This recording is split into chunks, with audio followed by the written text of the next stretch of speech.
وکلاء کا یہ خیال ہے، جہاں تک مجھے اطلاع ہے، کہ الیکشن کے بعد ہی عدالت اس کی سماعت شروع کرے گی، دستور ہند کے دائرے کے اندر رہتے ہوئے، آئینی ضابطوں کی پوری پابندی کرتے ہوئے۔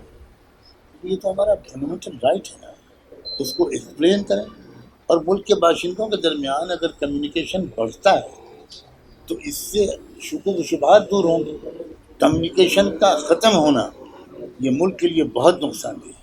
کہاں ہندو ہیں اس ملک میں؟ آپ جن کو سڑکوں پر دیکھ رہے ہیں، آپ لائیے ان کو میرے پاس، میں 5 منٹ میں ان سے کہلواؤں گا کہ ہندو نہیں۔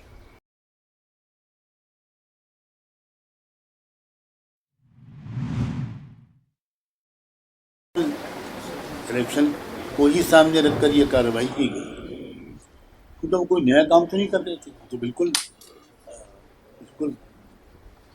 کھلے عام انداز سے اپنا پیغام پہنچا رہے تھے۔ تو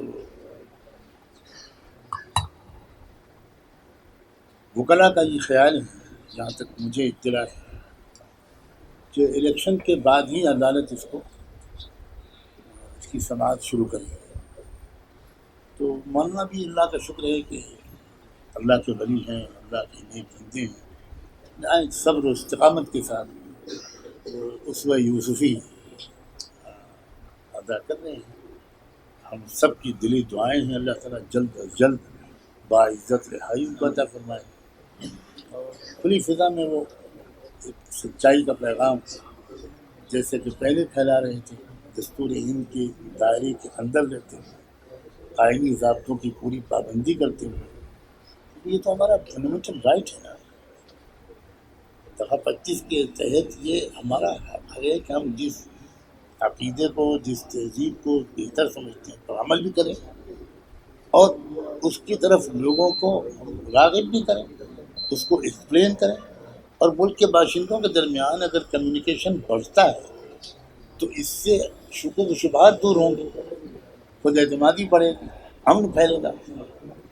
کمیونیکیشن کا ختم ہونا یہ ملک کے لیے بہت نقصان دہ ہے، اور کمیونیکیشن کا کھلنا یہ ملک کے لیے بہت مفید ہے۔ لیکن جو تنگ نظر لوگ اس وقت اقتدار میں آئے ہوئے ہیں، وہ بڑے ناسمجھ، ان کی سمجھ میں بہت سی باتیں نہیں آ رہی، جس سے ملک کو بہت نقصان پہنچ رہا ہے۔ اب دیکھیے ملک کی معاشی حالت کہاں پہنچ گئی، کس جگہ پر اس وقت ہیں ہم۔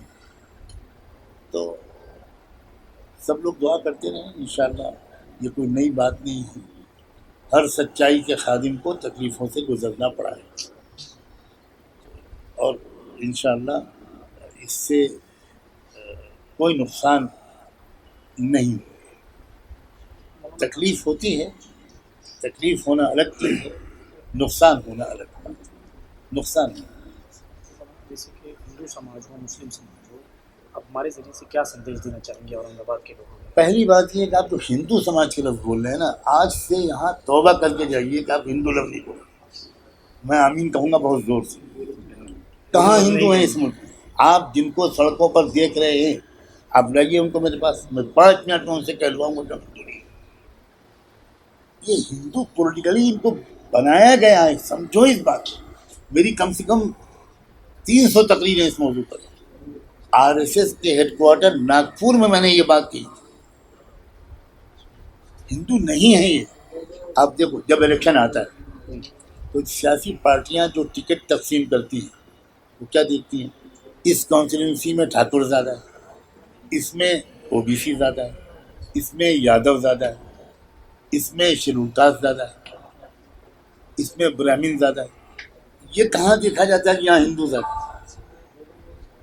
یہ 6,500 قومیں ہیں جن کو ہم نے ایک قوم بنا دیا۔ ہماری بیوقوفی نے، برہمن کی چالاکی نے، اور انگریز کی سازش نے ان 6,500 قوموں کو ایک قوم بنا دیا۔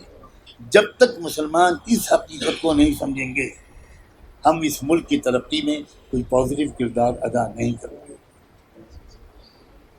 ہندو نہیں ہیں، بالکل ہندو نہیں ہیں، ان کو ہندو سیاسی طور پر بنایا گیا، اس بات کو سمجھ نہیں جاتا۔ اب میڈیا ہی کے لوگ اگر نہیں سمجھیں گے تو عوام کیا سمجھیں گے؟ کیا سندیش دیں گے سر اورنگ آباد؟ یہی پیغام دیں گے کہ ملک کی اصلی سماجی جو تفصیل ہے، جو سوشل فیبرک ہے، جو ویوستھا ہے انگریزی زبان میں، اس کو گہرائی سے سمجھیں اور اس کے مطابق وہ ریلیشنس بنائیں، اسلام کا نمونہ پیش کریں، بلا کسی بھید بھاؤ اور دھرم اور ذات کے فرق کے ہر غریب کی خدمت کریں۔ غربت اور جہالت کو اس ملک سے دور کرنا، یہ ہر مسلمان، اورنگ آباد کے تمام شہری اس کو اپنا مشن اور زندگی کا مقصد بنائیں۔